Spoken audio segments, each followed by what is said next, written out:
Good morning, students. Yesterday we have started chapter 6, say sets, and we have completed question number 1 to 3. Today we will start with question number 4. In question number 4, it is given write each of the following sets in set builder form.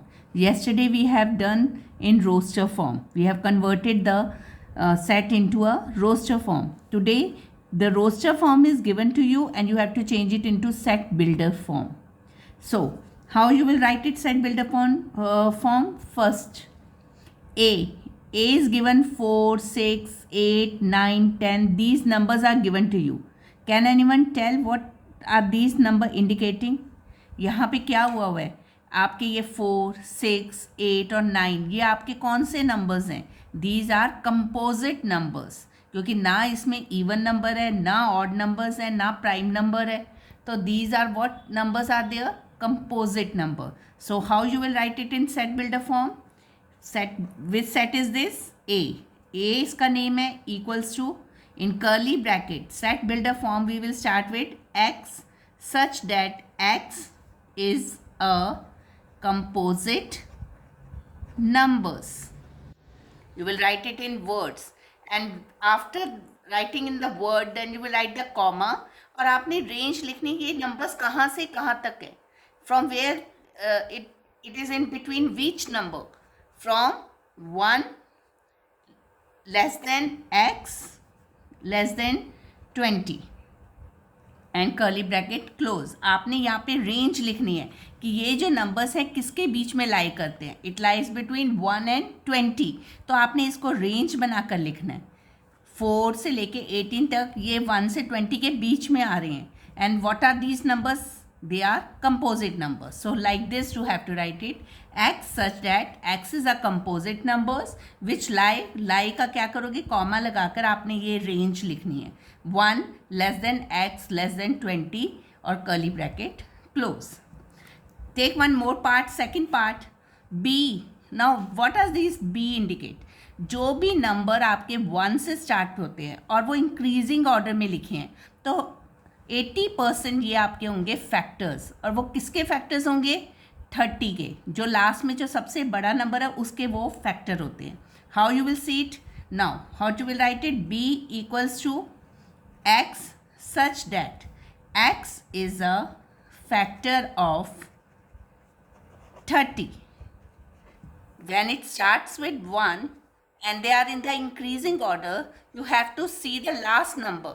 Last number आप देखोगे वो 30 है आपका. वो देखो कि आपके ये सारे नंबर्स 30 के फैक्टर्स हैं या नहीं है. So it will come if all the numbers lie in this 30, so it is a factor. तो आप क्या लिखोगे? x such that x is a factor of 30. Now come to the third part. In third part you have to write set C. अब वो C set क्या होगा? यहाँ पे आप देखोगे इट इज़ गिवन -6, -9, -6, -3. आपके ये 3 के टेबल ही जा रहे हैं. It is of the table of 3. So how you will right this? 3 का टेबल है तो आपको इसको एक इक्वेशन बनानी है. आप कैसे बनाओगे? x है यहाँ पे अगर आप लेते हो मल्टीपल ऑफ 3 तो n आपने क्या मानना है? कोई नेचुरल नंबर्स हैं. और वो नेचुरल नंबर्स कहाँ से स्टार्ट हो रहे हैं? ये 3 कब आएगा? जब आप n की वैल्यू क्या रखोगे? -3. तो ये आपका आएगा -9. इसी तरह अगर 3 में आप इसके साथ रखोगे -2 तो उसकी वैल्यू क्या आएगी? -6. सो ये आपकी क्या इक्वेशन बन रही है? ये आपकी बन रही है x is equals to 3n. कि आप 3 के साथ कोई भी नेचुरल नंबर्स और we can say it, you can take it integers, क्योंकि नेगेटिव भी ले रहे हो आप, इंटीजर्स लो इसको. ठीक है, x is n belongs to n integers. और वो इंटीजर्स कहाँ से स्टार्ट हो रहे हैं? -3 से, क्योंकि आप -3 को जब आपने रखा तभी आपका क्या आया था यहाँ पे? -9. So what you will write it here? x such that x is equals to 3n. फिर आपने ये बताना है कि वो n क्या लिया आपने? n belongs to n integer. वो n आपका क्या है? इंटीजर. और जैसे आपने इसमें रेंज लिखी है आपने इसमें भी रेंज लिखनी है. अब वो रेंज आप कैसे लिखोगे? कहाँ से स्टार्ट किया था आपने? n को क्या वैल्यू रखी? -3. -3 और साथ में आपने इसके नीचे इक्वल का साइन लगाने क्योंकि आप -3 भी इंक्लूड कर रहे हो, n less than equals to 5 क्योंकि आपने देखा मैक्सिमम आपने 3 × 5 करोगे तभी आपका आएगा 15। तो आपकी रेंज कहाँ से कहाँ लाई कर रही है, -3 से 5 तक, और वो n क्या बिलोंग कर रहा है, integer. Like you have to make the equation, आपको यहाँ पे इक्वेशन बनानी पड़ेगी। Take it one more part, fourth part, d equals to, now d equals to, यहाँ पे क्या आप सोचो, यहाँ पे क्या हो रहा है, 1/2, 2/3, 3/4, और कहाँ तक जा रहे हैं, 8/9। ऊपर तो आपकी क्या चल रही है, काउंटिंग नंबर्स आते हैं, नेचुरल नंबर्स है ना, ये 1 से स्टार्ट हुए, 1 2 3 अप टू 8, और नीचे क्या हो रहा है, उसी नंबर में आप 1 ऐड कर रहे हो। जैसे 1 में 1 ऐड किया, क्या आया, 2, 2 में 1 ऐड किया, आपका आ गया 3, 3 में 1 किया, 4। तो आपकी इक्वेशन आपने इसमें बनानी है, तो कैसे बनाओगे, x such that x is equals to n/n+1, where जो आपका n है वो किसको बिलोंग कर रहा है, natural number, because it start with 1। जैसे ये नेगेटिव से स्टार्ट हुआ तो आपने n लिया था यहाँ पे integers, now it is started with 1, that means it is a natural numbers. तो x is equals to n/n+1, n is a natural number. अब आपने रेंज लिखनी है, अब रेंज क्या होगी, फ्रॉम 1 इट इज स्टार्टिंग, 1 भी आप इंक्लूड कर रहे हो, less than equals to n, less than equals to 8 क्योंकि आपका n कहाँ तक जा रहा है, 8 तक। So like this you will make this range. ऐसे आपने ये अगला पार्ट भी सॉल्व करना है। If I am taking the 6 part में आपको क्या कहा है, f equals to April, June, September, November, what are these months indicate, क्या इंडिकेट कर रहे हैं। तो आपको इंडिकेशन कैसे पता चलेगी, you have to see the days. April में कितने डेज होते हैं, 30, जून में भी, सितंबर, नवंबर, 30 days are there. So what is common in this, that the number of days are 30। So what you will write it, x such that x is the month of year, month आपने full लिखना है, MONTH, month of year having 30 days. फिर आपने ये words में लिख देना है। अब इसमें ये कोई नंबर तो है नहीं, ये तो मंथ्स हैं, तो आपकी रेंज नहीं होगी। Range will only come when it is related to the numbers. Okay, 7 part. अब 7 पार्ट में क्या है कि g is equals to 0, only 1 element is there, that is 0। अब ये 0 का आप सेट बिल्डर फॉर्म में कैसे लिखोगे, 0 कैसे आ सकता है, अगर आप कर दो x such that x + 1 equals to 1 and x belongs to a whole number. Whole number कहाँ से स्टार्ट होते हैं, 0 से स्टार्ट होते हैं। तो अगर आपने यहाँ पे 0 x + 1 में 0 + 1 किया तो आपका क्या आएगा, 1। तो आपका एलिमेंट क्या हुआ, x, 0। तो 0 एलिमेंट कब आएगा, जब आपकी इक्वेशन होगी x + 1 equals to 1। Last part, 8 part देखो आप, it is given h is equals to, simple curly brackets are given. Curly brackets जब अकेले दिए होते हैं तो आपको मैंने कल बताया था this belongs to 5, it is a null set, इसमें कोई भी एलिमेंट नहीं है। तो आप इसको सेट बिल्डर फॉर्म में लिखने के लिए आप क्या लिखोगे, x such that x is a number, आपका एक x नंबर है, but x is not equals to x, कि मतलब x की वैल्यू x के इक्वल नहीं है, तो ऐसा तो कोई नंबर नहीं होगा। होगा कोई ऐसा नंबर जेट 1 नॉट इक्वल्स टू 1, ऐसा तो कोई हो ही नहीं सकता। It means h is a number where x does not belongs to x or not equals to x. Before coming to the next question, we will know about finite and infinite set. अब finite और infinite set कौन से होते हैं? Finite set is a set in which the process of counting of elements comes to an end. मतलब अगर जब आप काउंट करते हो तो वो एक सेट आपका क्लोज हो जाता है, मतलब आपका काउंटलेस नंबर नहीं है, मतलब आपको पता होता है कि इतनी लिमिट के नंबर्स हैं, मतलब आपको कार्डिनल नंबर उसका पता होता है कि इसका कार्डिनल नंबर इतने हैं, मतलब नंबर ऑफ एलिमेंट्स आपको गिवन होते हैं। So they are finite set. For example, set of all natural number less than 1000। अब आपको पता है नेचुरल नंबर्स कौन से होते हैं, स्टार्टिंग फ्रॉम 1, तो आप लिख सकते हो ना 1 2 3 सो ऑन टिल 999। 9, तो आपको पता है कि ये कितने एलिमेंट्स आ जाएंगे, इसके बीच में कितने एलिमेंट्स होंगे, 999 एलिमेंट्स, यानी कि आपको इसका कार्डिनल नंबर पता है कि वो कितना होगा. तो the set in which we know that it is a endless, मतलब आपको इसका पता है कि आपका ये एंड है, फाइनाइट सेट है, कि आपको इसका एंड का पता है कि कितने एलिमेंट्स हो सकते हैं, इसका कार्डिनल नंबर आपको पता है. When we know about the cardinal number, then it is a finite set. If we don't know about the cardinal number, then it is an infinite set. A set which is not finite is called infinite set.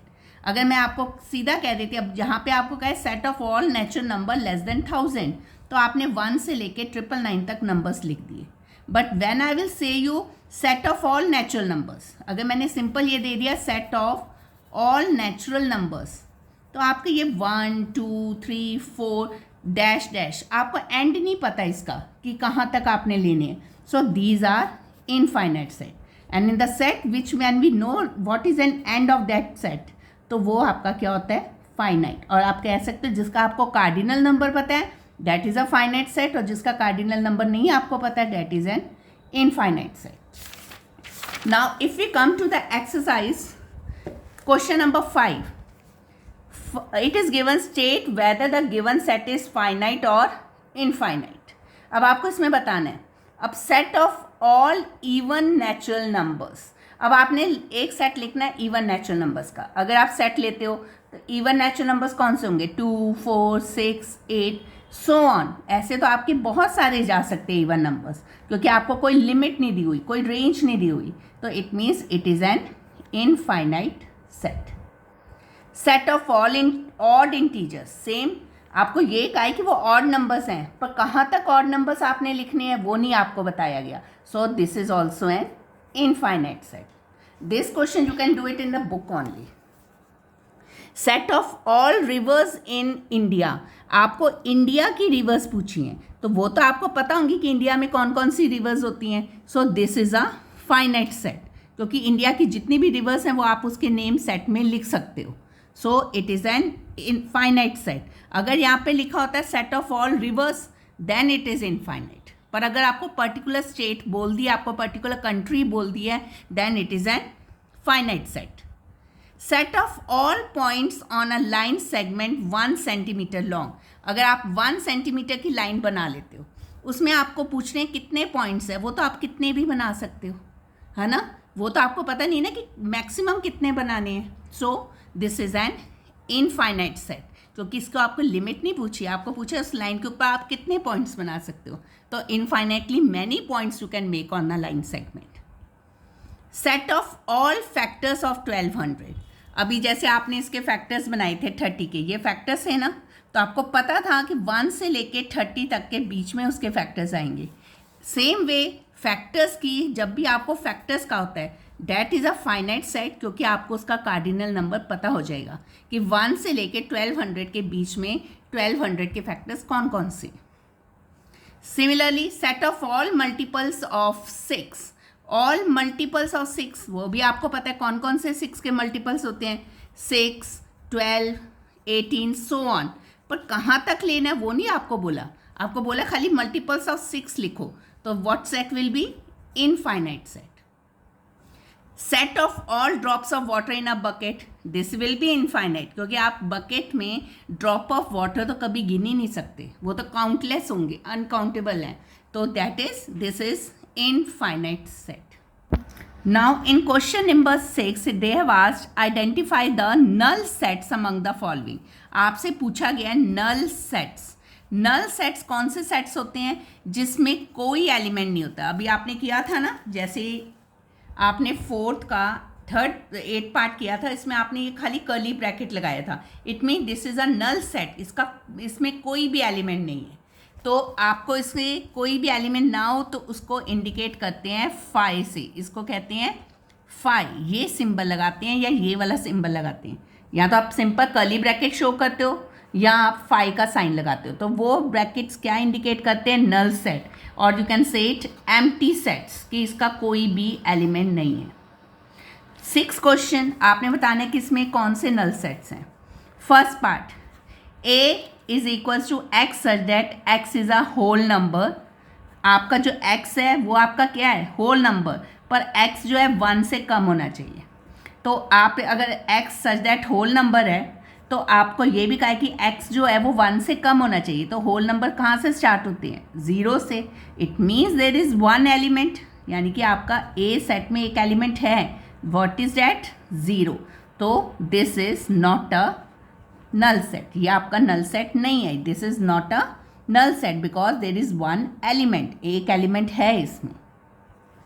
Second part, b is equals to x such that x is a number, x is greater than x। अब आपको कहा है कि x एक number है और x is greater than x। Number का है, नंबर ये नहीं कहा कौन सा नंबर है, आपको ना ये बताया कि होल नंबर है या इंटीजर्स है या आपका नेचुरल नंबर्स है। It means there is no element, कोई भी एलिमेंट नहीं है जो x से ग्रेटर हो, क्योंकि आपको नंबर ही नहीं पता कौन सा है। So this will be a null set, ये आपका क्या होगा?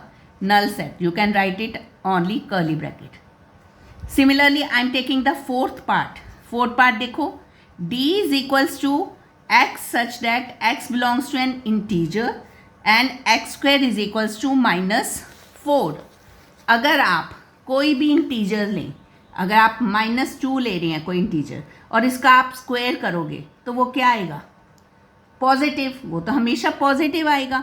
तो यहाँ पे कौन सा दिया हुआ है? नेगेटिव। कोई भी इंटीजर, किसी भी इंटीजर का आप स्क्वायर करोगे वो कभी भी नेगेटिव नहीं आता। It means there is no element in this, कोई भी एलिमेंट नहीं है। तो ये डी भी आपका क्या होगा? Null set. Like this you have to complete this part. एक आप फिफ्थ पार्ट भी देख लो। In fifth part it is given X E set है, X such that x is a perfect square. ये आपको परफेक्ट स्क्वायर का है, और परफेक्ट स्क्वायर कौन से हैं? जो 40 और 50 के बीच में होंगे आपके। तो 40 और 50 के बीच में परफेक्ट स्क्वायर कौन से होंगे? 40, 41 परफेक्ट स्क्वायर नहीं है, 42 भी नहीं है, 49 इज अ परफेक्ट स्क्वायर। किसका स्क्वायर है ये? 7 का। तो ये एक आपका एलिमेंट आ गया। Therefore E is not a null set because एक एलिमेंट है 49, 40 और 50 के बीच में 49 परफेक्ट स्क्वायर है। तो there is a one element, तो ये आपका नल सेट तो हुआ ही नहीं। So like this you will complete question number 4, 5 and 6 in your notebook. You have to do it in the notebook and please revise it properly. Thank you.